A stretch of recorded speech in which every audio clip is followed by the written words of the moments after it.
সবাইকে চুপ করান না ভাই, সবাই একদম কেউ কথা বললেন না ভাইয়া, প্লিজ দয়া করে আমাদের কথা শোনেন, আমরা কি বলতে চাই সেটা শোনেন সবাই। আমাকে হিরো আলম সাহেব অপবাদ দিয়েছিল, আমি তার বাবার দেখাশোনা করিনি, এই জন্য আমাকে বয়কট করেছিল। কিন্তু তার বাবাকে দেখাশোনা না করার পিছনে যে কারণটা ছিল সেটা আমি বলেছিলাম আপনাদেরকে। আমি বলেছিলাম যে হিরো আলম পরকীয়ায় জড়িত আছে, যার কারণে পরকীয়া নিয়ে তার সাথে আমার 8 মাস আগে থেকেই দ্বন্দ্ব। 8 মাস যাবত তার সাথে আমার দ্বন্দ্ব, কিন্তু দ্বন্দ্বর মাত্রাটা বেড়ে যায় বাবা যখন মৃত্যু সজ্জায়, তখন হচ্ছে তার সাথে আমার দ্বন্দ্বর মাত্রাটা অনেকটা বেড়ে যায়।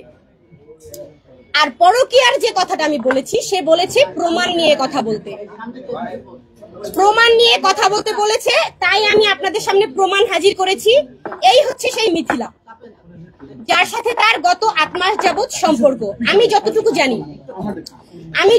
জানি, আমি স্ত্রী থাকা সত্ত্বেও সে এই মিথিলার সাথে তার সম্পর্ক।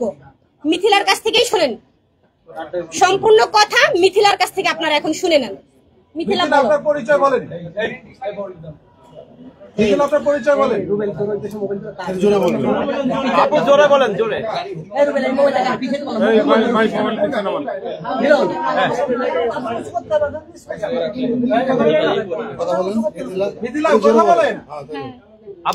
আচ্ছা, আমি আরেকটু বলি, মিথিলা কিন্তু বগুড়াতেই ছিল। মিথিলা তার বাবার লাশের সাথে বগুড়া ছিল। বগুড়া থেকে মিথিলাকে টর্চার করে, আপনারা ভিডিও ফুটেজ দেখবেন, টর্চার করে ওনাকে বের করে দেওয়া হয়েছে। ইভেন আমি হচ্ছে তার পাশে দাঁড়িয়েছি, আমি তার পাশে না দাঁড়ালে সে বলেছে সে সুইসাইড করে ফেলতো। তার মুখ থেকেই আপনারা শুনেন। আচ্ছা, আমরা একটু মিথিলার কাছ থেকে শুনতে চাই কি হয়েছে, কিভাবে আলমের সাথে বিয়ে হয়েছে বলেন। আমি কথা বলার সময় কেউ কথা বলবেন না প্লিজ, জোরে বলবেন। আমি কিন্তু মিডিয়ার না, এই ফার্স্ট টাইম কিন্তু আপনাদের এতগুলো ক্যামেরার সামনে কথা বলছি। আমি কথা বলার সময় প্লিজ আপনারা প্রশ্ন পরে করেন, আগে আমার কথাটা শুনুন। আমি ওনাকে এখান থেকে 1 বছর আগে প্রথম ফোন করি, আমার একটা মাছের বিজনেস আছে, ওনার আমি কথা বলার সময় প্লিজ কেউ কথা বলবেন না। আমি তাকে ফোন করি টিকটকের মাধ্যমে, টিকটকের মাধ্যমে তাকে মেসেজ করি, করার সঙ্গে সঙ্গে সে আমাকে নাম্বার পাঠায় যে ভাই আপনার সঙ্গে কথা বলতে চাই। তখন আমি আমার মাছের বিজনেসের লাইভের কথা বলি যে আপনি কি আমাকে লাইভ করে দিবেন। আপনার নিলয় আলমগীর ওয়াইফ উনি করত, পরে ওনার আমি চিন্তা করলাম উনিও তো ভাইরাল পারসন, তাহলে ওনাকে বলি, তো উনি রাজি হয়ে বললো কি যে তাহলে তুমি আমার অফিসে আসো। আমি চিন্তা করলাম আমি একটা মেয়ে মানুষ একা একা অফিসে যাব। সেখান থেকে 2 মাস পর আমার একটা প্রবলেম, অন্য পারিবারিক একটা প্রবলেমের কারণে আমি তার কাছে কথা বলি যে ভাইয়া আপনার সাথে আমি একটু কথা কান্নাকাটি করি যে এরকম আমার একটা প্রবলেম হয়েছে, আপনি কি আমাকে হেল্প করতে পারেন, তুমি অফিসে আসো। পরে আমি আমার চাচাতো ভাইকে নিয়ে অফিসে যাই, যে কথা বলি সে ওই সলিউশনটা আমাকে করে দেয়। সে করে দেওয়ার পরে আস্তে আস্তে তার সাথে আমার ফোনে কথা হতে থাকে, কথা হতে হতে ভালো একটা ফ্রেন্ডলি সম্পর্ক হয়। তখন কখনোই আমি রিয়ামনির সাথে তারে কথা বলতে দেখিনি। সারা রাত আমার সাথে কথা বলেছে, দিনে কথা বলেছে, বহুবার তার সাথে সে আমার সাথে মিট করেছে। আমি ফোন ব্যবহার করি এই 2-3 বছর, এই সব বিষয়গুলো আমি অত বুঝি না, এত আমি দেখিও না। তখন আমি একদিন ওনারে জিজ্ঞেস করি যে রিয়ামনির সাথে আপনার কি বিয়ে হয়েছে। অনেকে বলে না যে, আপনারা সবাই কিন্তু এটা জানেন যে রিয়ামনির সাথে আদৌ কি বিয়ে হয়েছে, তা উনি আমাকে বলেন না, ও শুধু আমার নায়িকা। এগুলো তো বলে, এরকম অনেকেই আছে। আস্তে আস্তে ওনার সাথে আমার একটা সম্পর্ক হয়। তখন ওনার মেয়ের সাথে, ওনাকে যখন বগুড়ায় মারধর করে, ওনার মেয়ের সাথে আমার একটা ফ্রেন্ডলি সম্পর্ক হয়ে যায়। মেয়েকে আমি এতটাই, বিয়ের প্রস্তাব উনি আগেই দিছে যে আমরা বাইরে সেটেল হয়ে যাব। তখন আমি বিয়ে করতে, সত্যি আপনি মসজিদে দাঁড়ায় বলবেন আমি বিয়ে করতে কখনো রাজি হই। একটা কথা বলতে বলতে ভালো, কারণ ওনার সাথে আমার কোনোভাবেই এখন আমি অসুস্থ দেখছেন। পরে এক পর্যায়ে ফ্যামিলি সম্পর্কে, মানে ফ্যামিলি কথায় ওনার মা, তারপরে মেয়ে সবাই বলার পরে উনি ওনার অফিসে কাজী ডেকে বিয়ে করেন। বিয়ে করার পরে একটা ছবি আপনারা দেখছেন, ওই ছবিটা, তার আগে আমি তার সাথে কখনো ছবি তুলতাম না, যে ভয়, উনি ভাইরাল পারসন, আমি এগুলো খুবই অপছন্দ করি।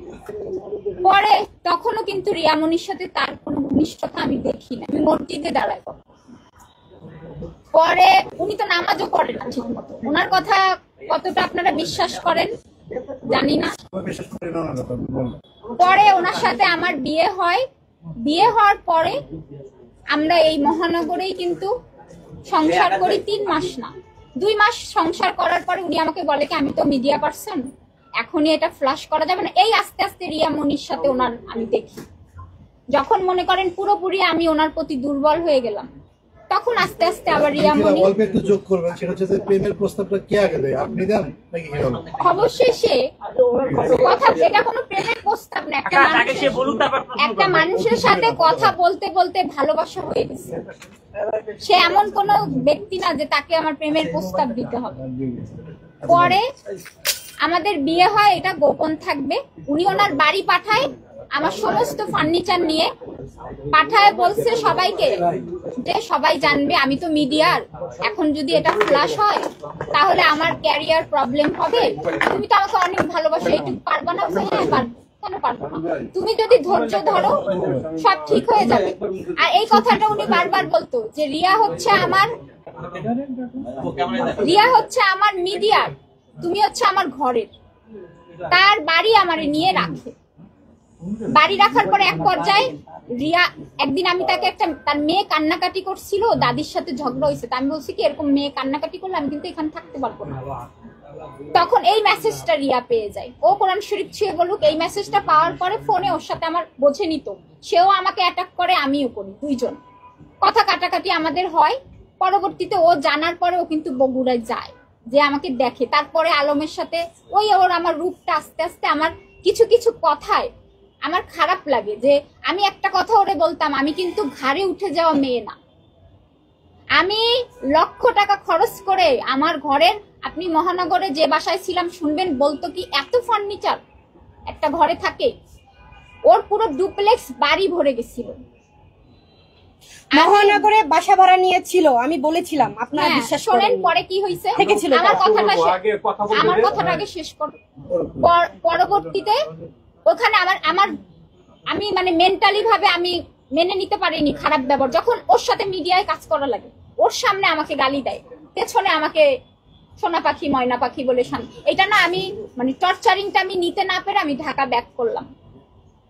ব্যাক করার পরে তার সাথে টোটালি আমি যোগাযোগ বন্ধ করে দিলাম। তার মেয়ে ফোন দিছে, দেখেন আপনারা ভুল বুঝাবুঝি করেন, আপনি আবার হয়ে যান। তার বড় মেয়ে আলো, এই আস্তে আস্তে আবার কথা হয়, কথা হতে হতে আমি আবার আমার বিজনেসটা, আমি একটা বিউটিশিয়ান, আমি টাকা পয়সা অ্যারেঞ্জ করে আমি সুন্দরভাবে আমি আবার বিজনেসটা দাঁড় করাই। এর ভেতরই তার বাবা অসুস্থর খবর শুনি। প্রথমেই যখন ওনার বাবা অসুস্থ হয়, তখন পুরো হসপিটালে যাওয়া আসা, ও মাঝে মধ্যে আসছে, সবকিছু দায়িত্বই আমার কাছে দিচ্ছে। ভালো কথা, এই যে 32টা দিনও আমি ছিলাম, নিউরোসায়েন্স হসপিটালে যাবেন, সে সবাইকে বলছে ওখানে যে ম্যাডাম আপনাদের হোটেলে যে বলেন, সর্বতালা বলেন, তারপরে হচ্ছে আপনার তার মেয়ে, বড় মেয়ে বলছে আমার আম্মু, সবাই আমার বলছে কে কিভাবে হয়। তার বড় মেয়ের বয়স হচ্ছে 18 বছর, 17-18 বছর, আর সেখানে আমি আর সে তো খুব কাছাকাছি বয়স। তা আমি বলতাম ওনার প্রথম ওয়াইফের, কিন্তু আমাকে মায়ের মতো ভালোবাসে, আমি ওকে, ওর আর আমার বন্ডিংটা যে কতটা ভালো সেটা আপনারা নিউরোসায়েন্স হসপিটালে 6 তলায় যে আয়া থেকে বুয়া থেকে সবার কাছে জিজ্ঞেস করবেন। সে যে আমাকে এখনো পর্যন্ত, কালকে রাত পর্যন্ত বলতিছে যে জান তুমি একটু চুপ হয়ে থাকো, আমি সব ঠিক করে নেব। আমি কি বলবো, রিয়া ছেড়ে দেবো, তারপরে বলবে এই মেয়ে নিয়ে এই হইছে, এখন আমার বিয়ে করতে হবে। কিন্তু আমি না মেন্টালি ভাবে ওই বাসায় বাবা মারা যাওয়ার পরে প্রতিনিয়ত না ওই টর্চারিং হচ্ছিলাম, আমি নিতে পারতেছিলাম না যে পরকীয়া নারী এই কথাটা আমি না নিতে পেরে আমি না বাসায় অস্থির হয়ে যাচ্ছিলাম, আমার বুক ব্যথা করতো, খারাপ লাগতো। সমাজের কাছে আমি কি এই কথাটা নিয়ে ওর সাথে আমার তর্কতর্কি হয়ে আমাকে প্রচুর পিটাইতো। রিয়ার সাথে রিয়া আমারে ফোন দেয়, প্রথম ফোন কিন্তু রেকর্ডিং হয়নি রিয়া, তুমি যে ফোন দিছিলা, পরে কিন্তু আমি তোমার যে রিয়ার সাথে আমি কথা বলছি ও আমারে কি বুঝাইছে আমি তো এত কিছু বুঝি না, রিয়ার সাথে কথা বলে ফোন আমরা কেটে দিছি। ও এসে আমাকে ফোন দেওয়াইছে, ও বাজে ভাবে বলছে যে তোমার পাশে কি ও আছে, রিয়া বলছে। পরে ও আমার সাথে করে, ওর সাথে আছে আলামিন আর হচ্ছে সেলিম, সারা রাত জেগে এডিটিং করে কেটে কেটে, এদের অভ্যাস কি আমি যে গালি দিচ্ছি আমি তো একটা গালি শুনছি তারপরে দিচ্ছি, রাইট? ওরা কি করে কেটে কেটে এরা মিডিয়ায় প্রচার করে। ভাই আমি মিডিয়ার মেয়ে না, আজকে এখানে আসতেও চাইনি। এখন সে আমার একটাই কথা, সে যদি অস্বীকার করে যে আমি তার বউ না, তাহলে সে ধর্ষক। আপনাদেরকে আমি দেখাই, এই দেখেন। তারপর আরো হসপিটালের ঘটনা বলছি। এখন ধামাচাপা দেওয়ার জন্য আপনাদের মিডিয়ার ভয়ে আমার কাছে সে না স্বীকার করে না, কিন্তু সে বলছে এখন আমি স্বীকার করতে পারবো না সমাজের কাছে। আমি কথা বলি, আমি অসুস্থ হয়ে পড়লাম, ও আমারে কি বললো কি কথা শোনার আগে ও আমাকে বলছে যে জান তুমি কিছুদিন ঢাকায় থাকো, পরিস্থিতি ঠান্ডা হলে তুমি বাড়ি চলে আসো। ও আমাকে নিয়ে গেল বাস স্ট্যান্ডে যাওয়ার পর ওখানে আমি সেন্সলেস হয়ে পড়ছি। পরে ওর খালা আমাকে নিয়ে হসপিটালে গেল সন্ধ্যায়, যাওয়ার পরে বললো কি আমি ওই প্রেগনেন্সি বাবু নষ্ট করায় ওর মেয়ের মন খারাপ হয়ে গেছে, ডাক্তার আমায় নিষেধ করছে যে এবার যদি তুমি নষ্ট করো তাহলে কিন্তু তুমি বাঁচবা না ব্লিডিং এ। আমার চেহারা দেখে তো বুঝতেছেন ওর মেয়ের মন, বড় মেয়ের মন খারাপের জন্য আমি MM কিট খাই। তারপরে এই 3-4 মাস ধরে না আমি তো ব্লিডিং হয়েই যাচ্ছে, আমি ওই ওর বাবারে নিয়ে দৌড়াদৌড়িতে আমি নিজের দিকে খেয়াল করি। পরে হ্যাঁ প্রমাণ দেখাচ্ছি। পরে আমি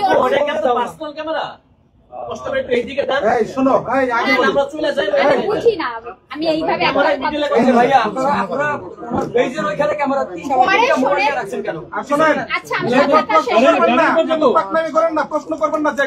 আমি কথাটা শেষ করি। তারপরে উনি কি করলো, ওনার খালা আমাকে হসপিটালে নেওয়ার পরে টেস্ট করে বললো কি ওটা মানে ওই যে বাচ্চার যে ফুলটা রয়ে গেছে আর ওইটা ইনফেকশন হয়েছে। কথা শুনছেন আপনারা? ওই হসপিটালে আল্ট্রাসাউন্ড করার পরে বলছে কি যে সাইলেন্ট হ্যাঁ কথা কই বললা আর মা আরেকবার কথা বলছে হয়েছে কথা বলতেছে এই স্টপ এটা আপনারা শুনেন কথা আপু বলেন পরে হচ্ছে ওনারা কি করলো, আমাকে আলিফ ক্লিনিক, ওনার মা বলছে কি সরকারি হসপিটালে নাও, আলম বলছে ও যাবে না, সরকারি হসপিটালে চিকিৎসা নেবে না। পরে আলিফ ক্লিনিকে ওর খালা নিয়ে গেল, নেওয়ার পর আলোচনা করে বলছে কি যে ফুল থাকে না ওইটা রয়ে গেছে, ওটা ইনফেকশন করে ফেলছে, ইমিডিয়েটলি ওটা হচ্ছে DNC করাইতে হবে। ওই রাত্রেই ও ঢাকায় আসলো আর বললো কি আমি যে টাকা পাঠিয়ে দিচ্ছি তুমি সকালেই ভর্তি হয়ে যাও। আমি ভর্তি হইলাম, ওখানে DNC করার পর বাসা আসবো, তার আগেও আমাকে অনেক মারধর করছে। এই ব্যাপারগুলো নিয়ে আমি টর্চারিং মানে ভিডিও আপলোড এগুলো নিয়ে আমি খুবই ডিস্টার্ব ছিলাম।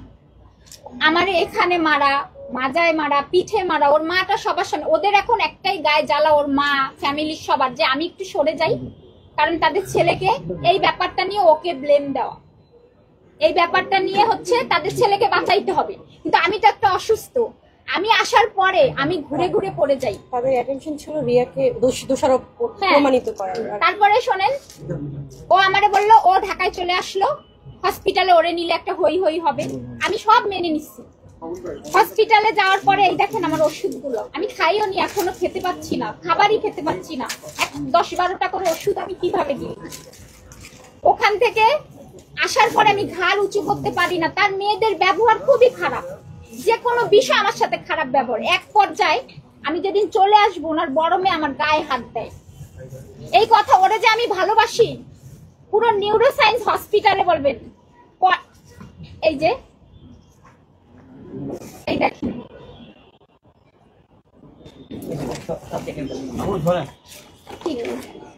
এগুলো আপনার ছবি নিয়ে নিয়েন।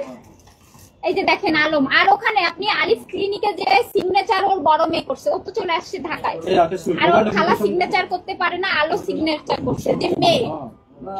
ওরা কিন্তু রাতকে দিন করতে পারে, দিনকে রাত করতে পারে। এটা হওয়ার পরে আমি কি করলাম, আমাকে বললো কি যে আমারে বাসার থেকে বের করে ওর কর্মচারী জনিকে দিয়ে বগুড়া বনানী নামে এক জায়গায় আমাকে রেখে চলে গেছে। তখন না আমি এত কষ্ট লাগছে যে আমি অসুস্থ, ঠিক আছে সে আমার হাজবেন্ড, তাকে ভালোবাসি, তাকে বাঁচানোর জন্য ওয়াইফরা মিথ্যা বলবে না, বলতেই পারে ভাই।